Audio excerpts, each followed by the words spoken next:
Steve Pearson est capitaine de la marine britannique, mais tous les matins à 8 h, c'est sur l'hymne américain qu'il se met au garde à vous. Une tradition au quartier général de l'OTAN aux États-Unis, hébergé sur la base américaine de Norfolk. Holland, Norway, Spain. Ici, 700 officiers envoyés par les 28 pays de l'Alliance travaillent dans un état-major dirigé par un Français, le général Abrial. Drôle de hiérarchie pour un Britannique. Imaginez, il y a 200 ans, un marin britannique aux ordres d'un Français, ça aurait été intéressant, non? Pearson est ici depuis 1 an.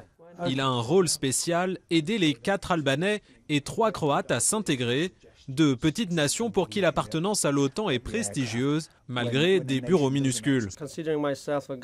Quelqu'un comme moi, qui vient d'Europe de l'Est et qui arrive dans le pays de la liberté et des hommes libres, c'est un rêve qui devient réalité. Il y a 20 ans, aucun Albanais ne pouvait même rêver de sortir d'Albanie. Un peu plus tard, Pearson convoque une réunion sur les bombes artisanales, la plus grande menace contre les soldats en Afghanistan.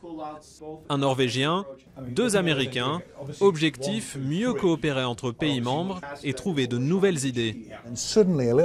Tout d'un coup, une idée peut venir de quelque part et ça nous ouvre à des choses différentes. C'est ça qui est fabuleux avec l'OTAN.